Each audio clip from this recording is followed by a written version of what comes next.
Senhor, rendemos glória a Ti, ó Pai, glorificamos a Ti, ó Filho, e glorificamos a Ti, ó Espírito, porque o Senhor, Deus, não precisa de nenhum de nós, mas está completamente engajado em nos salvar e terminar a boa obra em nossas vidas, que o Senhor mesmo começou até o fim. Senhor, que este culto, especialmente esse sermão, seja mais um, ó Deus, dos Seus instrumentos para dar vida ao Seu povo, para vivificar a Sua igreja, para dar graça, amor e misericórdia, ó Deus, a nós que não merecemos. Que o Senhor nos fortaleça na força do Seu poder e que o Senhor nos faça mais conhecedores do amor de Cristo Jesus. Senhor, receba a glória em Cristo e na igreja pelos séculos dos séculos, falando conosco, ó Deus, neste momento, em nome de Jesus, nós oramos. Amém. Irmãos, graça e paz a todos, amém? Deus seja louvado por este belo hino que nós cantamos. Deus abençoe o compositor por esta letra. E Deus abençoe os irmãos que tocaram e nos levaram a louvar a Deus com este hino. Eu te convido para que a gente ouça a palavra de Deus, ainda na carta aos Hebreus. Se você traz a sua Bíblia em forma de livro, eu acredito que as páginas da carta aos Hebreus já devem estar marcadas, já deve ser fácil encontrar Hebreus, depois de 10 meses estudando e meditando nessa carta. Nós vamos ler em Hebreus capítulo 13, apenas o verso 22, irmãos. E o título do nosso sermão é esse que está diante de você, muito original, o sermão da carta aos Hebreus. Este é o título dessa noite. Obrigado, irmão. Hebreus capítulo 13, verso de número 22.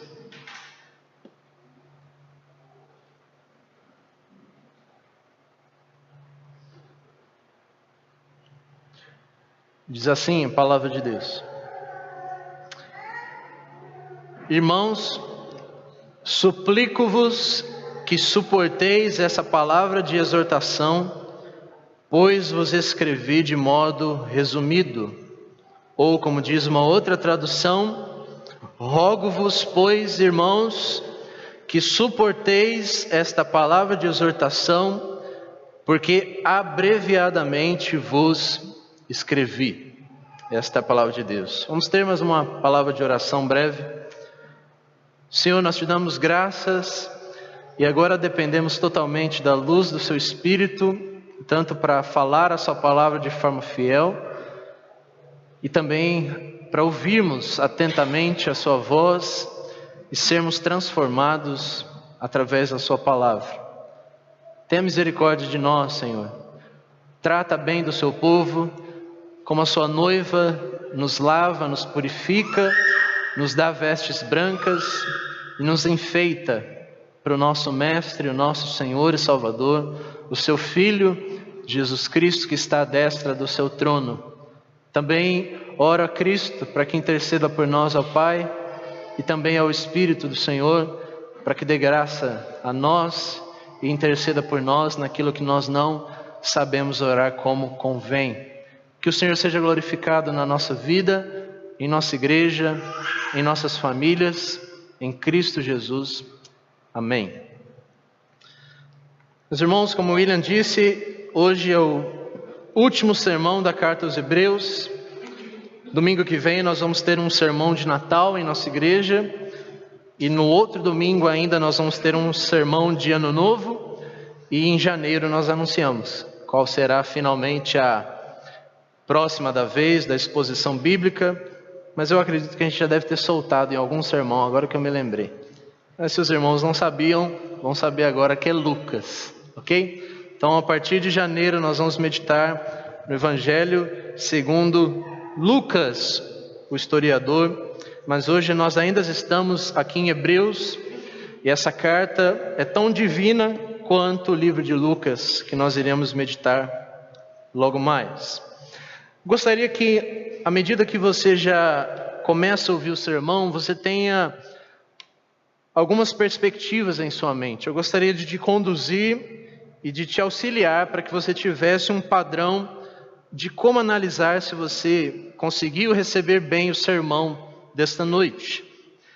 A principal coisa que você deve buscar responder para o seu coração hoje é a seguinte: como um indivíduo, seja você homem, mulher, criança, como você, Vitor, como você, Rodrigo, como você, Vânia, como você, Joaquim, como você, Sabrina, Everton, Lucas, Dalila, enfim, como cada um de vocês, como cada um de nós, indivíduos, como igreja, lidamos com o sermão.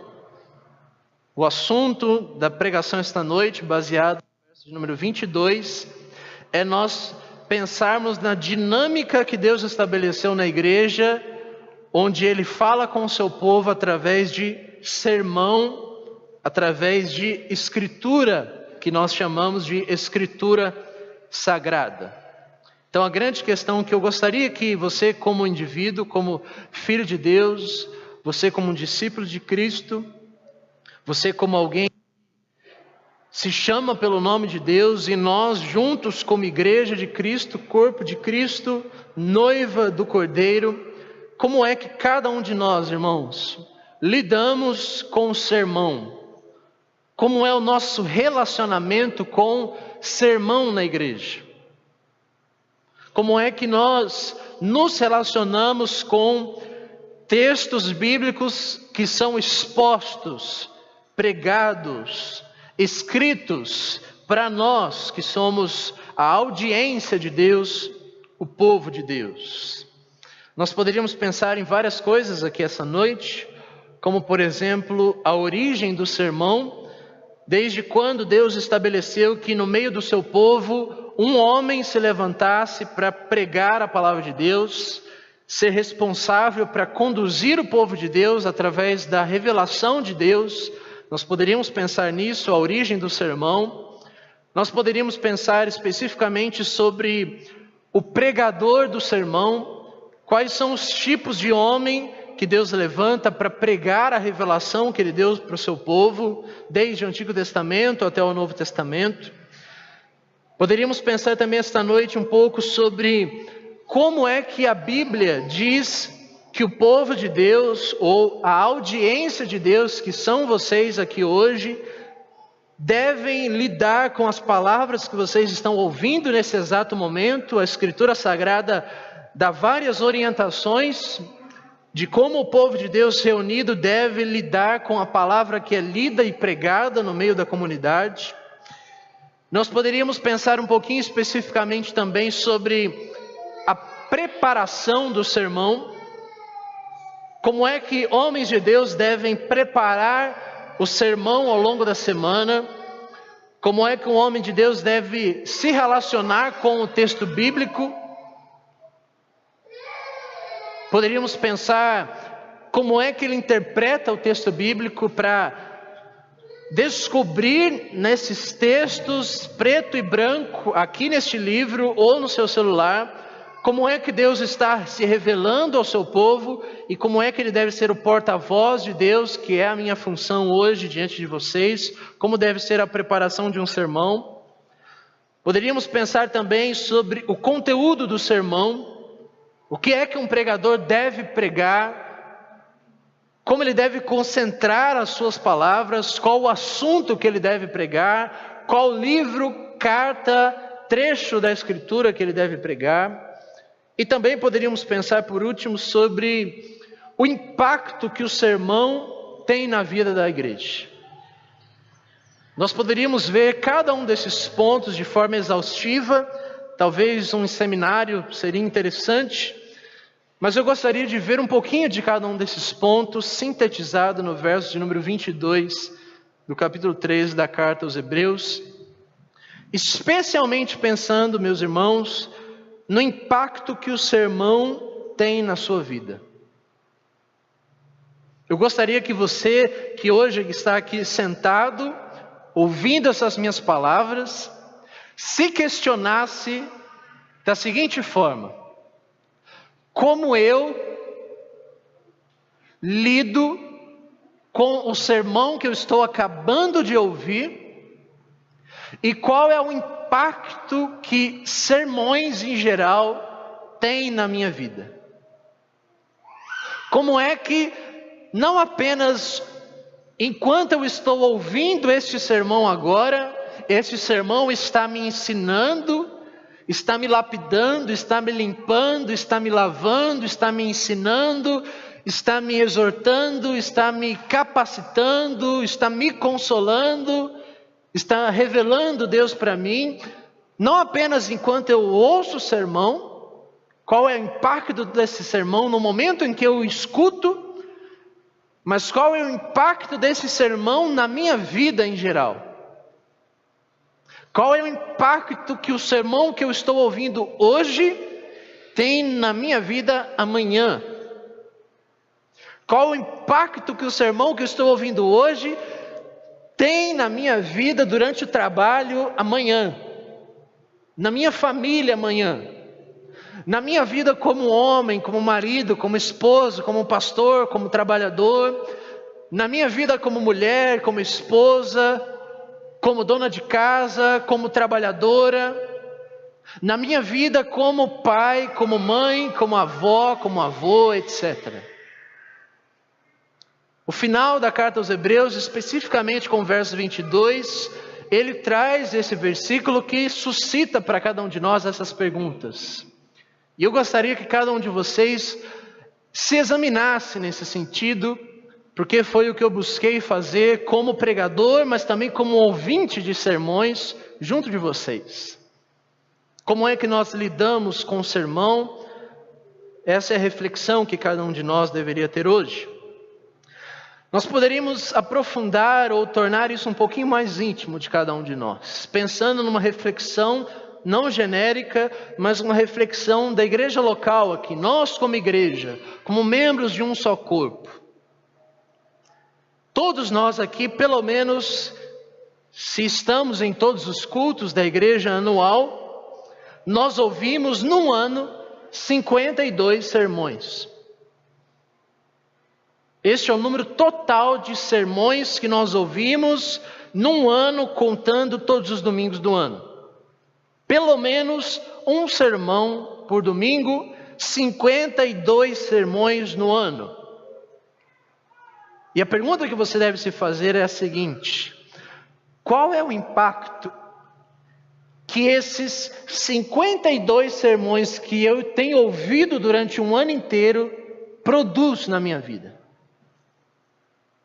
Se não existisse mais esses sermões,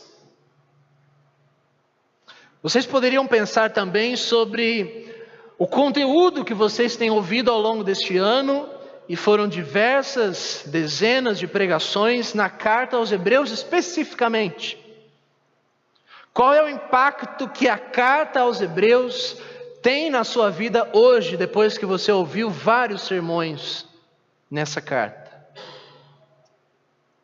Qual é o impacto, um pouco mais aplicativamente agora, que você estar exposto à palavra de Deus durante um ano inteiro nessa igreja tem na sua vida? E qual era a diferença se você não estivesse aqui nessa igreja e não tivesse ouvido esses 52 sermões no ano? Ou se você estivesse numa igreja que não tem a cultura, para falarmos numa palavra um pouco mais leve, que não tem o costume ou a obediência bíblica de pregar sermões expositivos, sermões bíblicos, sermões que falam ao ouvinte o que Deus revela para ele, dependente se ele goste ou não, e o que realmente Deus está falando na sua palavra, e não as aventuras loucas de um pregador quando ele chega diante de um texto e ele começa a inventar várias ideias. Qual é a diferença, vamos pensar um pouco agora mais prático, de uma pessoa que passa um ano inteiro em uma igreja ouvindo atentamente esses 52 sermões? Qual a diferença dessa pessoa para uma pessoa que não tem ouvido esses sermões, que não está sendo exposta à palavra de Deus? Será que existe? Você poderia pensar também em termos de pregadores locais. Especificamente aqui em nossa igreja, Deus foi muito gracioso com vocês, porque vocês não têm que ouvir um só pastor pregando todo domingo. Vocês têm esse alívio de intercalar William com Kaique. Nós tivemos algumas experiências agora mais para o final do ano, onde nós ouvimos também Rafael nos levando a estudar a palavra de Deus, trazendo considerações, reflexões bíblicas. Tivemos hoje nosso irmão Júnior. Deus coloca vários pastores, vários pregadores em uma igreja para falar a sua palavra, para ensinar diversas coisas, não necessariamente apenas doutrinas específicas da igreja, mas também assuntos que tangem a Escritura Sagrada. E nós temos tantos outros de vocês aqui que ensinam a palavra de Deus. Citar nomes, nós poderíamos nos delongar. Nós temos vários tipos de pregadores locais, com personalidades diferentes, com idades diferentes, experiências diferentes, formas de enxergar o texto um pouco diferente. Como nós fizemos uma pesquisa no grupo da igreja um tempo atrás, quais eram as palavras que o William mais falava, quais eram as palavras que o Kaique mais falava. Deus colocou pessoas totalmente diferentes na função de pastoreio, de pregação, mas na essência vocês ouvem a própria palavra de Deus na boca de diferentes pessoas, assim como é a própria Bíblia Sagrada. Temos 66 livros, diversos autores, mas é uma só palavra, a palavra de Deus. Pedro não fala da mesma forma que Paulo, Paulo não fala da mesma forma que Pedro, mas ambos falam a palavra de Deus, e essa diversidade que Deus colocou na igreja é saudável. Nós poderíamos pensar aqui hoje, qual é a influência que cada um de vocês tem ativamente nesse sermão que eu estou pregando? De que forma? À medida que vocês oram por esse sermão, vocês estão influenciando esse sermão. À medida que vocês têm necessidades diferentes como filhos de Deus, vocês carecem de conselhos diferentes, vocês lidam com pecados diferentes, a palavra de Deus vai ter orientações específicas para cada um de vocês. A vida da igreja também influencia os sermões nessa igreja. É por isso que Paulo prega e escreve uma carta específica para a igreja de Corinto, porque ela lida com problemas e pecados específicos em Corinto, que não são os mesmos problemas de Gálatas. E a grande questão que eu já suscitei para cada um de vocês hoje é qual o impacto que esses sermões na carta aos Hebreus tiveram na vida de cada um de vocês ao longo deste ano. Nós poderíamos agora ser um pouco mais específicos e pensar na carta aos Hebreus, porque como nós já dizemos no início da exposição, em vários momentos ao longo da exposição aos Hebreus, vocês sabem que essa não é uma carta comum, não é como se fosse uma epístola do apóstolo Paulo, é aquilo que nós chamamos de uma epístola-sermão, não é uma carta nos moldes comuns de carta, é uma carta que mais se parece um sermão do que uma carta. Temos vários elementos que nós chamamos no vocabulário teológico, ou então no vocabulário do seminário, de elementos homiléticos, elementos da fala, da oratória, que mostram que essa não é uma carta comum, pois ela se parece muito com um sermão. E eu tive a curiosidade, irmãos, de pesquisar quanto tempo dura o sermão de Hebreus. Será que vocês têm essa ideia? Quanto tempo demora para você ler a carta aos Hebreus em voz alta, como se fosse um sermão? Se eu chegasse para vocês aqui hoje e não trouxesse esboço, a minha pregação fosse ler a carta aos Hebreus, seria um sermão para vocês. Quantos minutos? Praticamente 49 minutos. É basicamente um sermão, como nós temos nos nossos dias. Depende muito do pregador, como eu já disse para vocês, né? mais ou menos 50 minutos de pregação em voz alta, com tom de voz, com exortação, porque nós não podemos ler a carta em um só tom de voz. Nós não podemos ler nenhum texto em um só tom de voz, a não ser que seja, como os irmãos já disseram hoje cedo, a revista da Avon. Você não precisa ler com tom, com ímpeto, sutiã MGG. Você não precisa ler assim, mas a palavra de Deus, cada autor coloca um tom, e nós não temos a voz do autor aos Hebreus. Nós não sabemos como é a voz de Pedro. Nós não sabemos, à medida que ele está escrevendo, se ele está bravo ou se ele está emocionado. Nós podemos ter uma ideia à medida do contexto e da forma como as palavras, especialmente pensando no original, elas estão colocadas.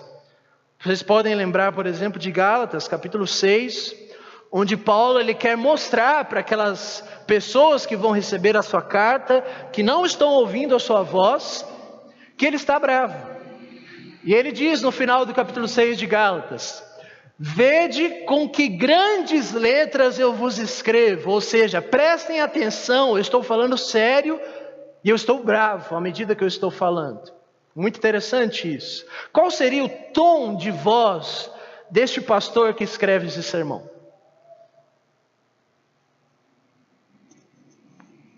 Nós podemos pensar agora, entrando na carta aos Hebreus como um sermão, nas citações que o autor aos Hebreus faz nesse sermão. Porque como nós pregamos aqui, vocês estão acostumados, nós não apenas ficamos em um só versículo, nós trazemos toda a bagagem da Escritura para mostrar e fundamentar os nossos pontos, citando textos do Antigo Testamento, textos do Novo Testamento, enfim.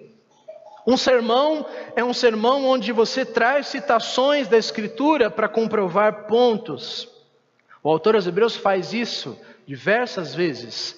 Nós temos basicamente diversas, milhares quase de citações indiretas na carta aos Hebreus, que nós chamamos de alusões, mas nós temos algumas citações diretas. Eu imprimi nesta folha, rascunho, todas as citações diretas que o autor aos Hebreus faz. 2 folhas de citações diretas. O que eu quero dizer com citações diretas? Onde o autor explicitamente diz que ele está citando aquele texto. Ele diz, como foi dito no texto tal, e aí ele cita o texto. O autor aos Hebreus, no capítulo 1, cita diversos salmos. À medida que eu falo, você pode acompanhar comigo na sua Bíblia. O capítulo 1, ele cita nos versos 5 a 13 diversos salmos, o salmo de número 2, ele cita o salmo de número 97, o salmo de número 104, o salmo 45, o salmo 102, o salmo 110. No capítulo 2 de Hebreus, versos 6 em diante, ele cita o salmo 8, ele cita o salmo 22, ele cita Isaías 8, 2 vezes Isaías 8, capítulo 3 e 4, ele cita novamente um salmo, agora o salmo 95, no capítulo 5 a citação que ele traz é de um outro salmo, o salmo de número 110, no capítulo 6 aos Hebreus, no verso de número 14, ele faz menção de Gênesis capítulo 22, no capítulo 7 aos Hebreus, ele faz uma citação do salmo de número 110, um texto de Hebreus capítulo 7, verso 17 e verso 21. Capítulo 8 de Hebreus, ele faz 2 citações, Êxodo capítulo 25 e Jeremias capítulo 31. Hebreus capítulo 9, ele faz uma citação de Êxodo 24, verso 8. Capítulo 10, temos 4 citações específicas, Salmo 40, Jeremias 31, Deuteronômio 32, Abacuque capítulo 2. Hebreus capítulo 11, nós temos uma citação direta que é Gênesis 21, no verso de número 18, além de todas as implicações que ele traz do Antigo Testamento para falar dos heróis da fé. No capítulo 12, ele traz 5 citações, incluindo Provérbios, Isaías, Êxodo, Ageu, que talvez muitos de vocês nem sabem que existe Ageu na Bíblia, e Êxodo. E para o final, capítulo 13, ele traz duas citações, Josué, capítulo 1 e Salmo de número 56. É um sermão vasto. Imagine se nós pregássemos aqui para os irmãos 50 minutos e ficássemos de cor, de cabeça, citando os textos do Antigo Testamento. Salmo, Josué, Êxodo, Deuteronômio, Provérbios, enfim. É isso que o autor está fazendo. Ele ensina a doutrina, ele fundamenta a doutrina com textos bíblicos. Pense aqui que ele só tem Antigo Testamento. Ele não tem Novo Testamento em mãos como nós temos. A Bíblia dele é o Antigo Testamento. Fica um questionamento para nós. Se nós conseguimos enxergar fé cristã no Antigo Testamento, e ao longo da exposição nós vimos que sim, é muito importante que nós pensemos em todos esses quesitos, especificamente as citações que ele faz ao longo da carta. Nós poderíamos pensar aqui nas ilustrações que ele traz, o tom de voz, como eu já disse para vocês. Vocês podem perceber que isso é um sermão, porque ele não apenas traz doutrina, mas ele traz exortações e aplicações práticas daquela doutrina, enfim. A grande questão que eu gostaria que você pensasse ao longo deste sermão é a seguinte: o autor aos Hebreus, ele escreve essa carta que se parece muito com um sermão, porque ele tem uma convicção.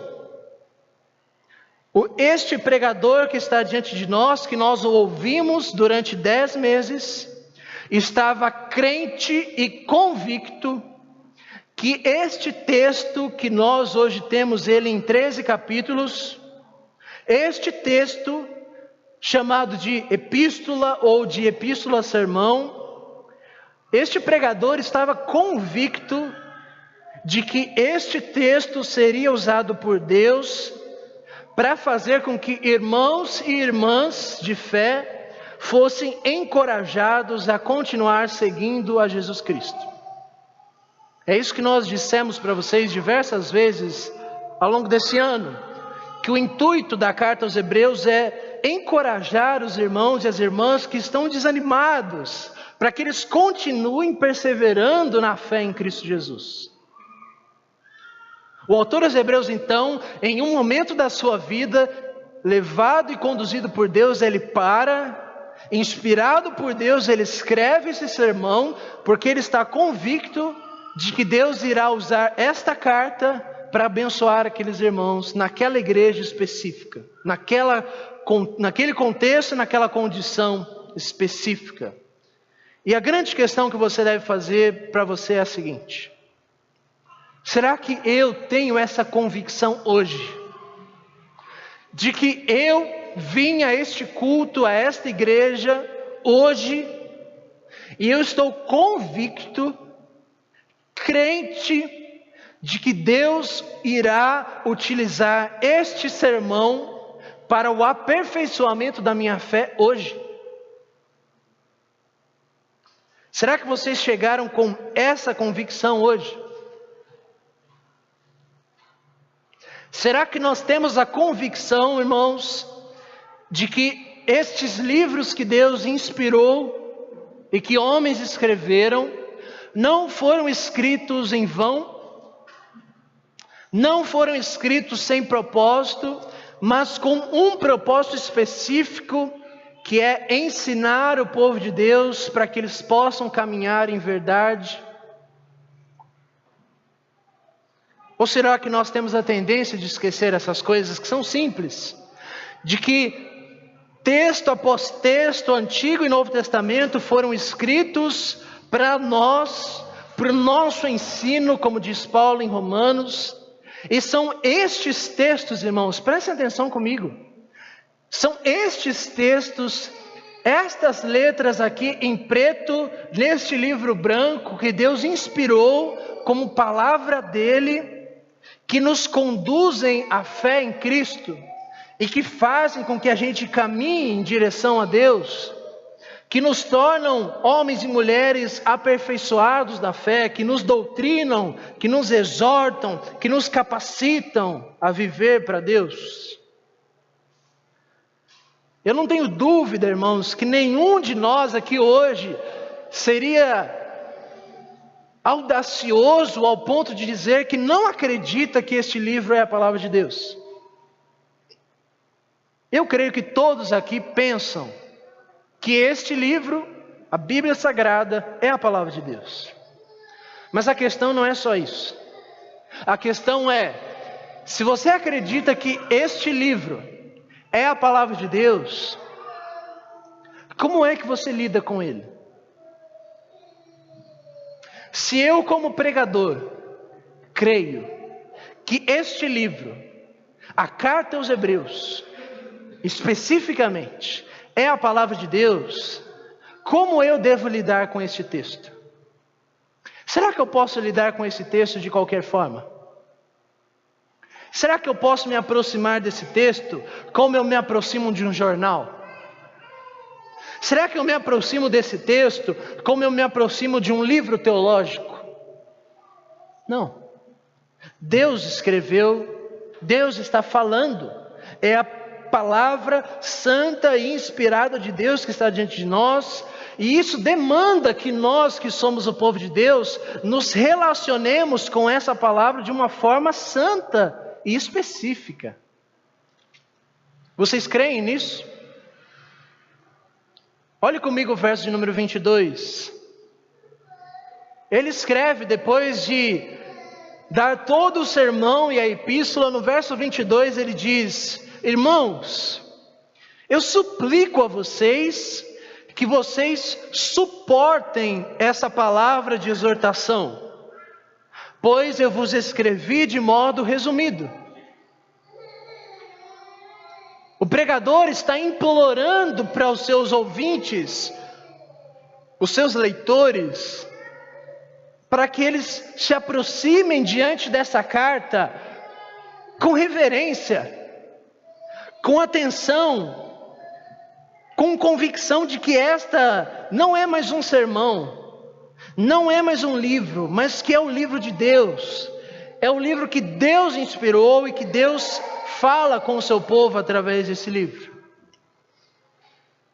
Note que ele não pede apenas, ele suplica.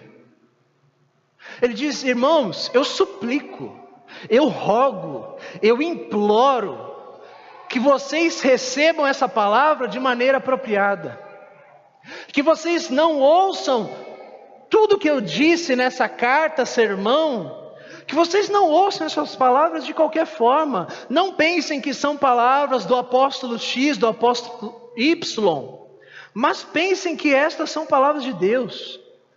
Eu suplico que vocês suportem esta palavra. E eu tive um desafio essa semana, tentar compreender o que significa essa palavra suportem. Ela é traduzida aqui como suportem. A palavra grega é aneromai. E eu gostaria que a gente olhasse alguns textos bíblicos onde essa palavra se repete no Novo Testamento. E eu peço que você esteja pronto para olhar alguns deles comigo. Abra, por exemplo, em 2 Timóteo, capítulo 3.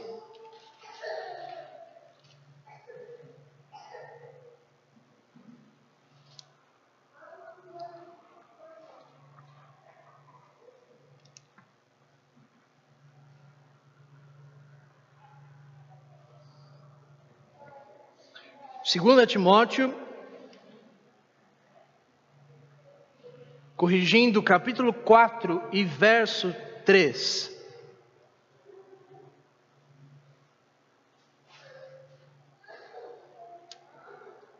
Se você prestar atenção, antes do verso 3, o verso 2 fala sobre a palavra de Deus e diz o seguinte: Paulo falando a Timóteo: Timóteo, prega a palavra, insiste a tempo e fora de tempo, através da palavra aconselha, através da palavra repreende, através da palavra exorta. Como você deve fazer isso, Timóteo, como pregador? Com toda a paciência e com ensino. Verso 3 ele diz: porque chegará o tempo em que não suportarão a sã doutrina, Mas desejando muito ouvir coisas agradáveis, os homens ajuntarão para si mestres segundo os seus próprios desejos, e não só desviarão os ouvidos da verdade, mas se voltarão para as fábulas. A nossa palavrinha está aqui no verso 3. Porque chegará o tempo em que não suportarão a sã doutrina, anerromai. O que significa não suportar a sã doutrina? Ele explica. Eu não preciso ser adivinho. O que significa não suportar a sã doutrina? Significa desejar ouvir não a sã doutrina, mas coisas agradáveis.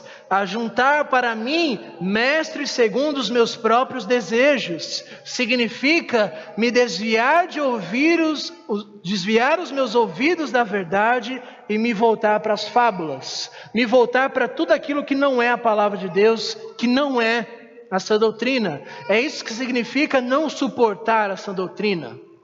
A palavra significa basicamente uma junção de duas palavrinhas. Significa você manter e segurar consigo. Significa basicamente você ouvir ou receber algo e perseverar com isso. Os homens chegará o tempo, e já chegou, onde eles não suportam segurar essa doutrina, eles não suportam ouvi-la, eles não suportam lê-la, por isso que eles querem se desvencilhar dela e segurar outras coisas. Se não, veja comigo outro texto, Atos capítulo 18.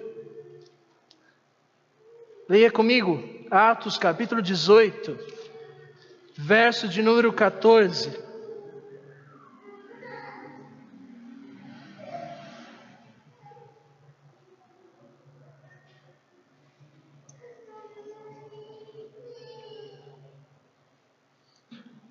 Capítulo 18 de Atos é o momento onde o apóstolo Paulo está pregando o evangelho em Corinto, e ele é perseguido por muitos homens nessa cidade, ao ponto de ele ser levado ao procônsul chamado Gálio, para ele ser interrogado. O verso de número 14 diz que quando Paulo ia começar a sua defesa, quando ele ia começar a falar, Gálio disse o seguinte aos judeus: se de fato houvesse, ó judeus, alguma afronta ou crime gravíssimo nessas palavras que Paulo tem pregado diante de vocês, com razão eu vos ouviria. A nossa palavrinha anerromai está aqui no final do verso 14, ouviria. Que significa justamente isso, ouvir, atender. Pense naquele juiz Gálio que recebe as pessoas daquela cidade, recebe o apóstolo Paulo, e aquelas pessoas estão apresentando queixas para ele como juiz. E ele pode atender ou não atender essas queixas. Ele pode ouvir ou não ouvir. Ele pode suportar ou não suportar essas palavras. É isso que o autor aos Hebreus, no capítulo 13, está pedindo para cada um de nós. Eu imploro que vocês recebam, que vocês não desviem os seus ouvidos, que vocês curvem os seus ouvidos com atenção para ouvir, que vocês atendam essas palavras. Basicamente, em quesito de ilustração, é bom que cada um de nós que nos achegamos a este salão para cultuar a Deus, entenda que se um pregador se levanta e as palavras que saem da boca dele são palavras fiéis a este livro sagrado, não é ele que está falando. Quem está falando é Deus. E se Deus está falando, nós temos que ouvir. Eu gostaria que cada um de vocês que se achega a este salão para cultuar, entenda que todos nós estamos reunidos aqui hoje com um propósito: ter uma audiência com Deus. Nós estamos diante do trono de Deus, e este púlpito se torna parte do trono de Deus se aqui as palavras de Deus saem para o povo dele. Nós estamos aqui aguardando atentamente que o juiz das nossas vidas fale conosco, e nós devemos estar atentos. É isso que o apóstolo aqui diz no verso 22 de Hebreus: irmãos, eu suplico que vocês suportem esta palavra de exortação, que vocês atendam a essas palavras, que vocês ouçam essas palavras. É assim que vocês devem lidar com o sermão. À medida que o pregador está falando, e se ele fala aquilo que é verdade no texto bíblico, Deus está falando. Vocês não devem ficar pensando no chiclete que está mascando. Você não deve ficar pensando na morte da vizinha. Você não deve ficar pensando o que você vai fazer quando terminar o culto, na comida que você vai comer depois que acabar o culto. Você não deve ficar pensando na roupa que você está vestindo. Você não deve ficar pensando como é que o seu irmão está ouvindo. Você não deve ficar pensando e colocar na sua mente o ruído das crianças que choram, porque é isso que criança faz, criança chora. A única coisa que deve ter na sua mente é a seguinte: hoje eu vim neste lugar para ouvir a voz de Deus. Eu vim ter um encontro com Deus, porque se Ele está falando, é um encontro com Ele. Será que nós ainda temos, irmãos, essa expectativa que os antigos irmãos nossos tinham, de ir ao salão da igreja, culto, e eles diziam que eles iam para se encontrar com Deus? E se encontrar com Deus não é se encontrar com uma manifestação de Deus, não é sentir um arrepio quando você está cantando. Você se encontra com Deus quando Deus vem se encontrar com você. E Ele só vem se encontrar com você quando este texto é lido e pregado de forma fiel. Se o pregador está pregando inverdades, mentiras, não é Deus que está falando. Se você vai em um culto onde o pastor dessa igreja não está pregando a palavra de Deus, você não vai encontrar com Deus. Deus não está ali. É por isso que nós evitamos, ao ponto de darmos a nossa vida, de estarmos aqui para cultuar com Deus. Eu não posso, irmãos, de jeito nenhum estar em casa e pensar: meu Deus, eu estou tão cansado. Irmãos, não quer dizer que talvez você não esteja. Mas será que se encontrar com Deus tem algo melhor do que isso? Se você despreza o culto público, se você desprega as pregações, não se engane, irmão. Você não está me desprezando. Você não está desprezando o William. Você não está desprezando as horas que nós gastamos para que as palavras que saiam da nossa boca sejam calculadas, para que a gente não fale abobrinha e só fale a palavra de Deus. Nós não precisamos nem entrar nesse ponto. Que vocês nos desprezem, que vocês nos considerem como loucos, que vocês nos considerem como vergonha, façam o que quiser conosco. Mas vocês vão ter que prestar contas a Deus, se Deus está falando através desse sermão. E a grande questão é: existe algum motivo suficiente para que eu não vá neste local para ouvir a voz de Deus? Existe algo mais interessante para que eu esteja neste lugar do que a voz de Deus sendo falada? Verso 22 ele diz: irmãos, eu suplico a vocês que vocês suportem, que vocês atendam, que vocês recebam essa palavra de exortação. O que significa a palavra de exortação? A nossa palavrinha aqui, exortação, no grego é a palavra paráclesis.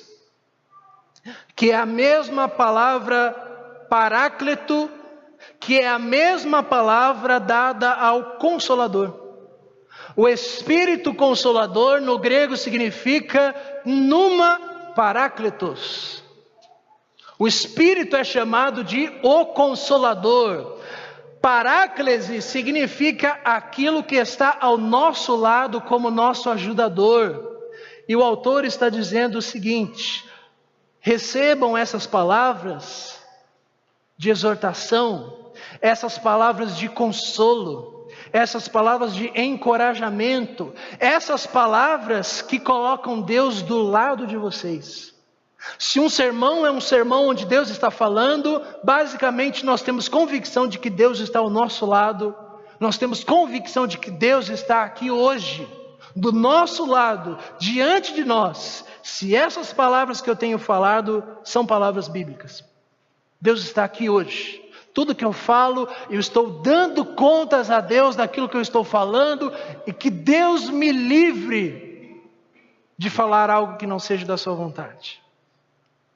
Da mesma forma, que Deus te livre de você desprezar e não ouvir atentamente cada uma das palavrinhas que são ditas.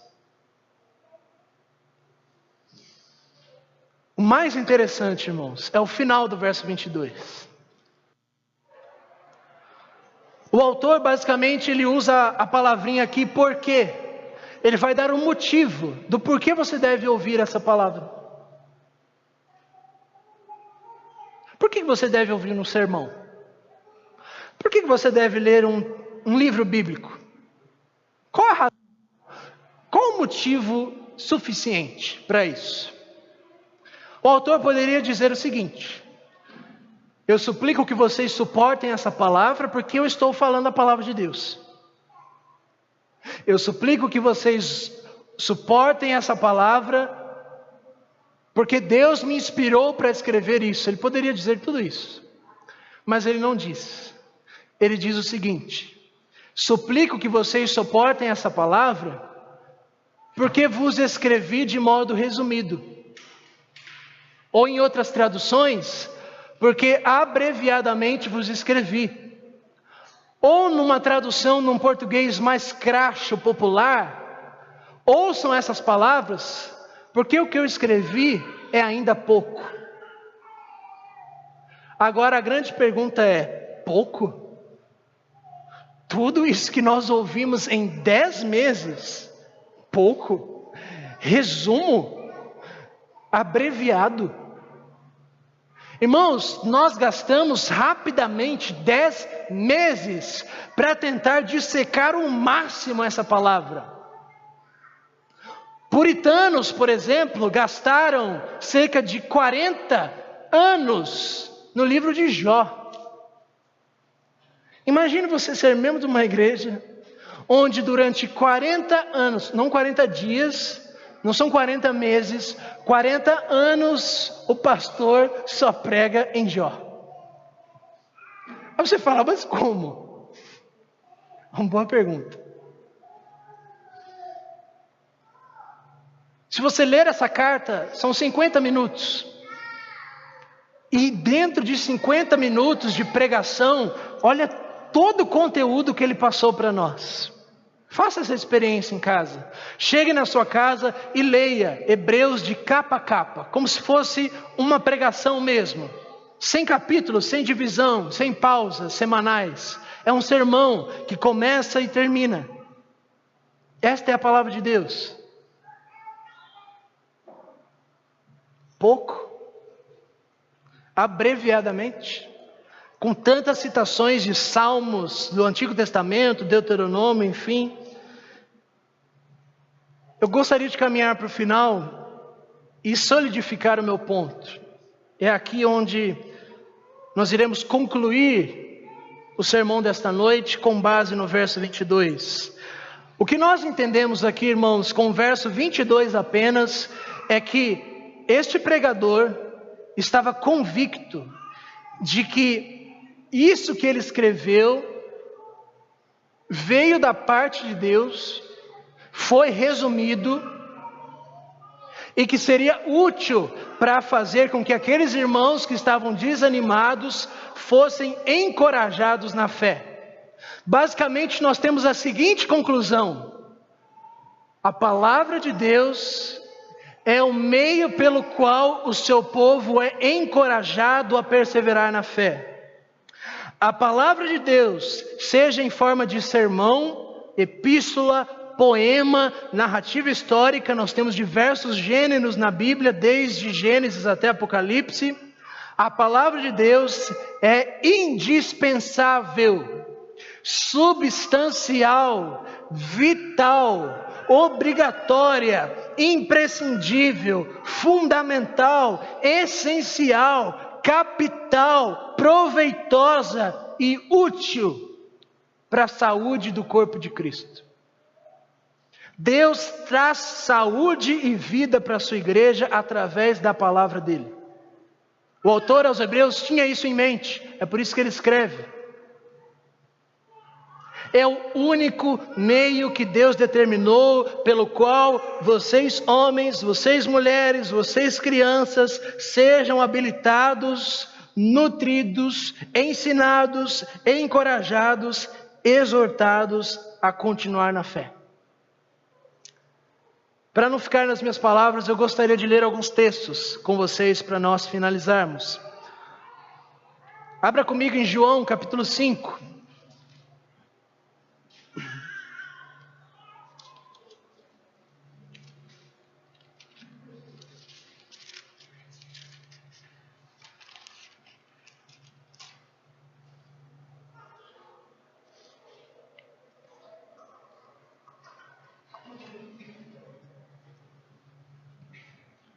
João capítulo 5, verso 39.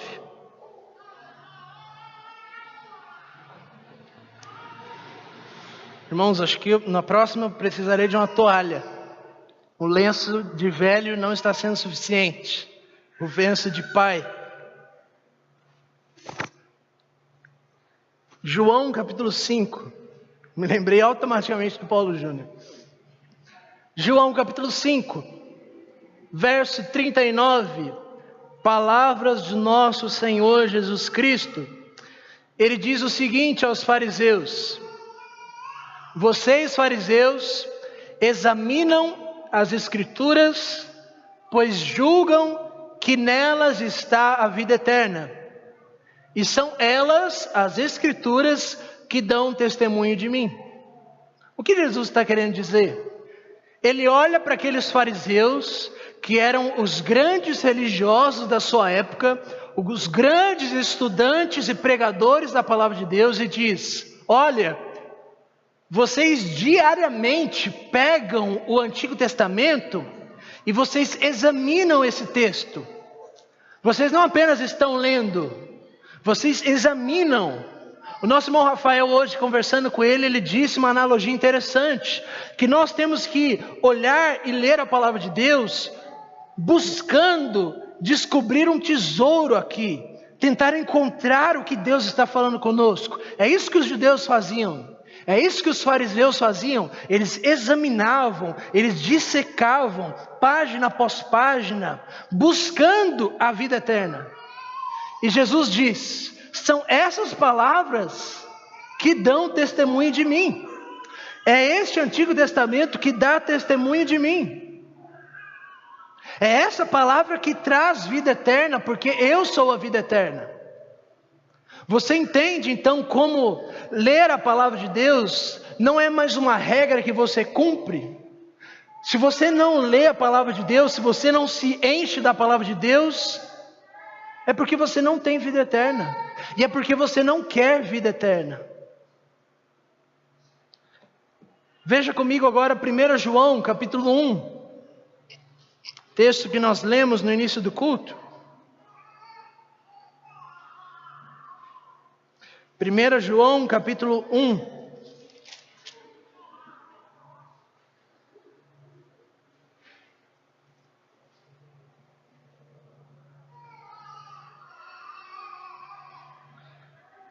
Verso de número 1 diz o seguinte, o apóstolo João para nós: o que era desde o princípio, o que ouvimos, o que vimos com os nossos olhos, o que contemplamos e as nossas mãos apalparam a respeito do Verbo da vida, pois a vida foi manifestada, nós a vimos e damos testemunho dela e vos anunciamos o quê? A vida eterna que estava com o Pai e a nós foi manifestada. Sim, o que vimos e ouvimos, isso vos anunciamos, para que vocês também tenham comunhão conosco, e a nossa comunhão é com o Pai e com seu Filho Jesus Cristo. Estas coisas vos escrevemos, para que a nossa alegria seja completa. Qual é a convicção do apóstolo João? Ele diz que ele recebeu vida eterna, comunhão com o Pai, através de Jesus Cristo. Ele caminhou com Jesus Cristo 3 anos e meio. Ele não apenas ouviu a palavra de Deus, ele viu a palavra de Deus. Ele não apenas ouviu, ele não apenas viu, ele tocou a palavra de Deus. É como se essa palavra aqui se tornasse carne, Cristo. Ele tocou, olha o testemunho, as minhas mãos apalparam a palavra de Deus. E o que é que nós estamos fazendo? Apalpando a palavra de Deus. Ele diz, o que nós vimos, ouvimos, isto eu anuncio a vocês. Para que, João, você anuncia essas coisas para nós? Porque é o único meio que Deus determinou para que vocês também tenham comunhão conosco.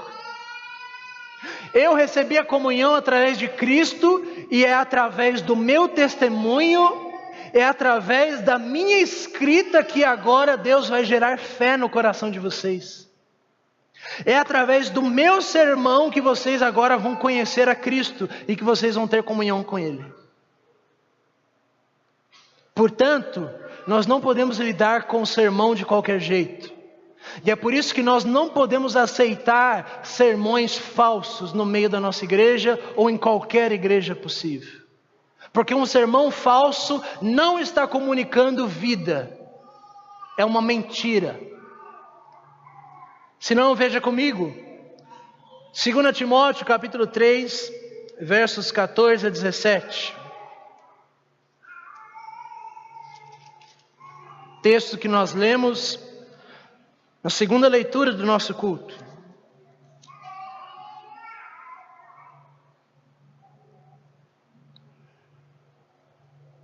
Segunda Timóteo capítulo 3, Paulo escreve a Timóteo as seguintes palavras.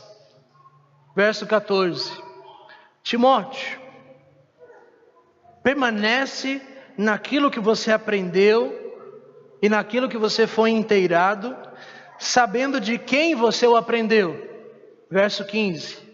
Pois você sabe, desde a sua infância, as sagradas letras.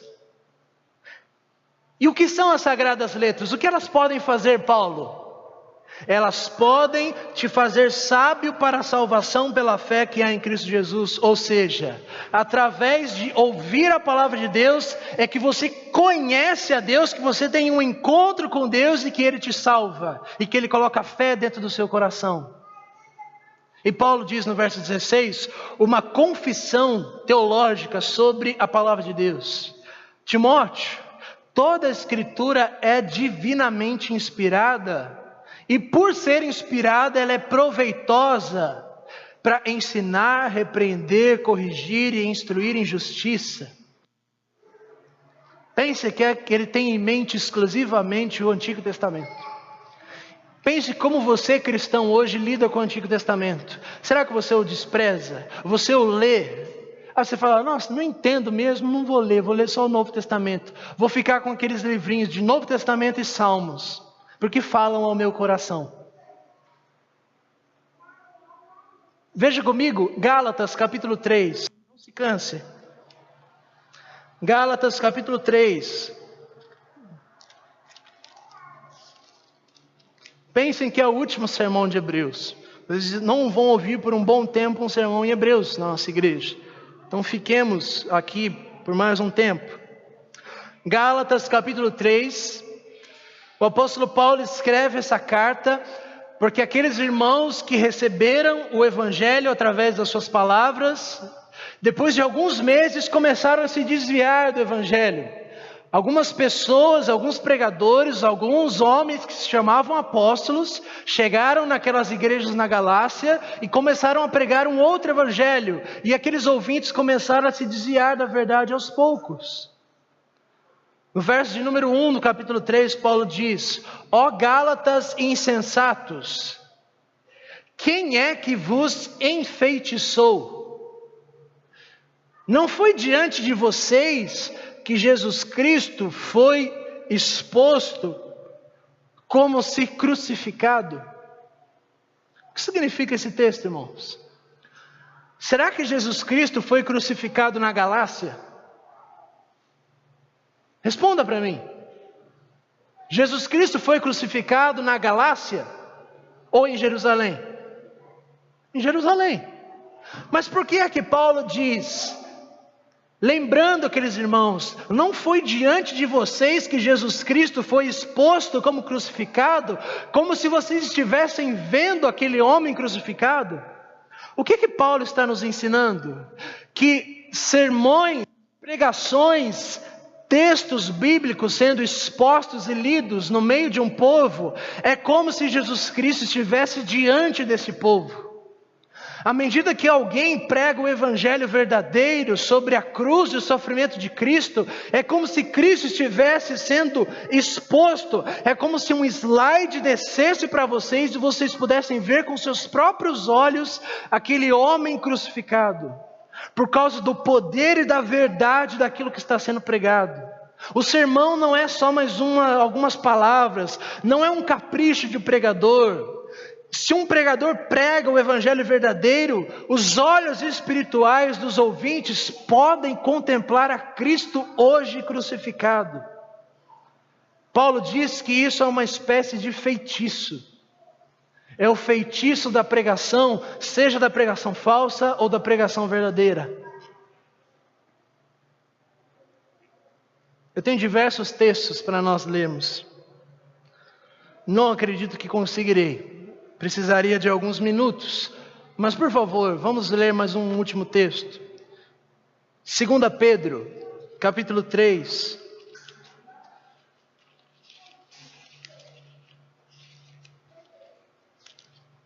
Lá no final da sua Bíblia, 2 Pedro, capítulo 3.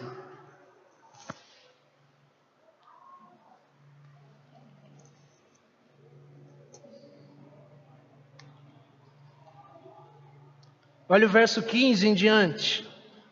O que o apóstolo Pedro nos diz sobre esse assunto. Considerai como salvação a paciência de nosso Senhor, assim como nosso amado irmão Paulo também vos escreveu, segundo a sabedoria que Deus o deu, a exemplo do que ele faz em todas as suas cartas, falando acerca dessas coisas, nas quais, nas cartas de Paulo, existem pontos difíceis de entender, e os ignorantes e inconstantes distorcem esses pontos, como fazem com as demais escrituras, falando sobre o Antigo Testamento, para a sua própria destruição.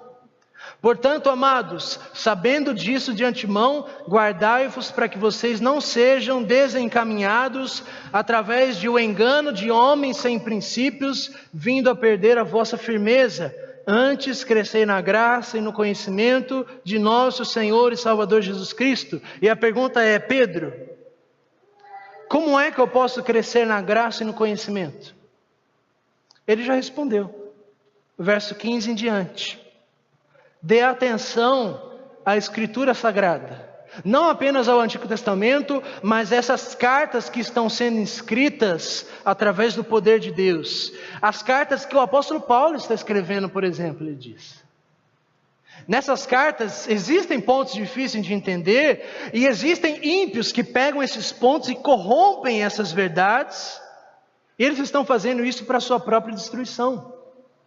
Pense agora, por exemplo, a função do pregador. Se eu prego algo que Paulo não quis dizer, eu estou fazendo isso para minha destruição e para a destruição de vocês. A salvação de vocês depende das verdades que vocês têm ouvido. Depende daquilo que você tem lido e ouvido. Essa é a forma de você crescer na graça e no conhecimento. E eu gostaria de encerrar com algumas aplicações. Aos pregadores, incluindo eu, William, Estáquio, Júnior, Rafael, Vitor e todos vocês que são homens e pregam em seus lares. Dê atenção à palavra de Deus. Não trate este livro como qualquer outro livro. Respeite, reverencie. Não apenas reverencie, deseje esse livro. Ame este livro como palavra de Deus. Eu não tenho dúvida, irmãos, que se um anjo descesse aqui agora e começasse a falar conosco, todos nós iríamos tremer e dar muita atenção a todas as palavras do anjo. Mas o que nós temos ouvido é maior do que um anjo. Deus está falando. Pregadores, usem os seus sermões, os seus escritos. Se você escreve um livro, se você escreve um artigo na internet, se você escreve cartas, ou se você deixa lembretes para sua esposa em casa, use cada uma dessas palavras para que as pessoas que leem os seus escritos possam encontrar Deus através deles. Pregadores e pastores, construam a liturgia da igreja de forma que a palavra de Deus seja o centro da liturgia deste culto, para que haja a palavra de Deus em cada uma das sessões deste culto, para que quando a gente ore a palavra de Deus, para que quando a gente cante o que está na palavra de Deus, para que quando a gente ouça, seja a palavra de Deus. A palavra de Deus deve dominar a nossa vida.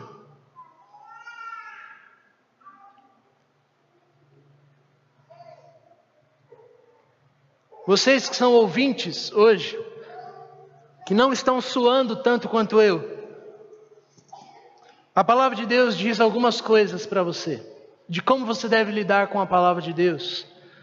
O verso 13 de 1 Pedro 1 diz que você deve cingir os lombos do seu entendimento e receber a palavra de Deus. Ou seja, o que significa cingir os lombos? Essa linguagem antiga. Cingir o lombo era o judeu que tinha a sua roupa comprida, e quando ele ia trabalhar ou correr, ele não poderia correr com a roupa comprida, com o vestido. As irmãs sabem disso, não dá para correr de vestido. Não dá para você trabalhar eficazmente com um vestido, fazendo muitas coisas. O que eles faziam então? Eles pegavam a ponta da veste, dobravam e colocavam um cinto por cima, dobravam suas mangas, arregaçavam e amarravam para que eles ficassem com as mãos e os pés livres para poder exercer aquela atividade. Pedro está dizendo, faça isso quando você for lidar com a palavra de Deus. Pegue o seu entendimento e amarre ele.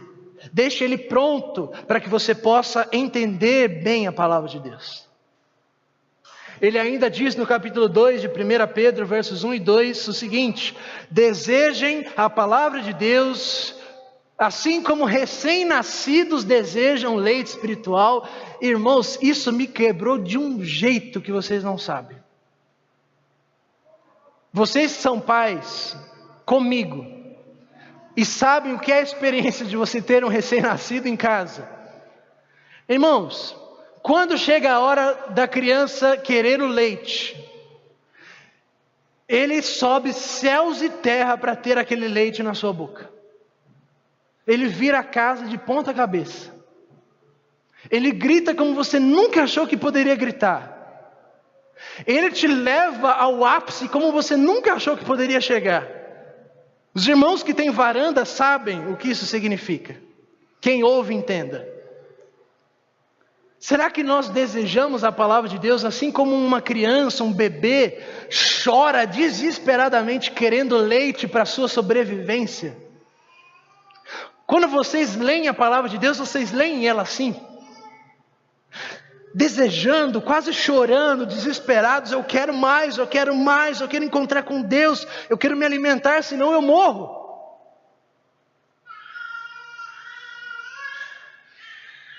Eu gostaria que você que é um ouvinte hoje, e você que é um pregador,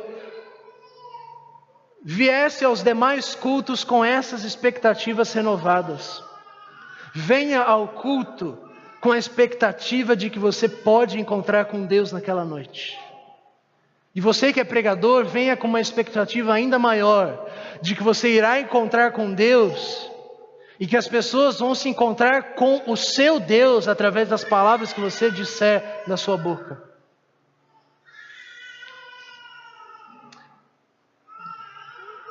A nossa irmã Tânia compartilhou algo no WhatsApp esses dias muito interessante. E talvez seja uma palavra oportuna para todos vocês. Indagaram certa vez a uma pessoa o seguinte: qual é a importância e qual é o impacto de eu ouvir todos os sermões na minha igreja todo domingo? Eu nem me lembro dos sermões que eu escutei. Tenho certeza que vocês pensam mesmo. Até a gente que prega não se lembra muitas vezes de como a gente pregou, qual foi o texto específico. Você consegue se lembrar qual foi o sermão que você ouviu há 2 meses atrás, no texto de Hebreus capítulo 10? Se eu pedisse para você relatar, escrever, assim como os apóstolos fizeram, eles lembraram das palavras de Cristo e relataram, pelo poder do Espírito, óbvio. Você não se lembra. Assim como você não se lembra de todas as refeições que você comeu no ano. Você não se lembra de todos os alimentos que você comeu no almoço, café da manhã e na janta. Você não se lembra. Eu não me lembro o que eu almocei ontem no sábado. Pensando um pouquinho mais com esforço, agora eu me lembrei. Você não se lembra, mas não importa. A única convicção que você deve ter é a seguinte: ainda que eu não me lembre quais foram as pregações que eu tive em janeiro, fevereiro, março, abril, maio, junho, eu não me lembro de várias delas. Eu preciso gastar tempo pensando, mas uma única coisa eu sei: eu fui alimentado por elas. E se eu cheguei aqui hoje onde eu estou, é por causa dessas pregações que me conduziram à nutrição espiritual. Uma outra aplicação para vocês que são ouvintes da pregação da palavra de Deus: recebam esse texto, leiam o texto bíblico, releiam a carta aos Hebreus, meditem na carta aos Hebreus, memorizem textos da carta aos Hebreus, guardem Hebreus dentro do coração de vocês. Eu não tenho dúvidas de que é isso que estava na mente deste pregador quando ele diz no verso 22, recebam a palavra de Deus. Pense que só tinha uma carta para a igreja. Quantas pessoas tinham na igreja? 30, 40, 100? Só tinha uma carta.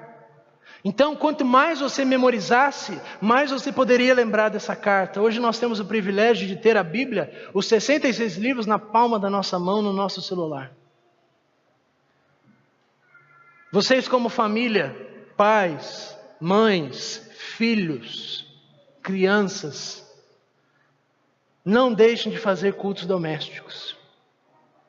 O sermão de domingo, somente ele, não é suficiente para te tornar um cristão saudável. Você precisa estar diante da palavra de Deus todos os dias. E vocês que são solteiros, para finalizar, você não tem esposa para cuidar, não tem esposa para cuidar, você mal tem um emprego, mergulhe na palavra de Deus.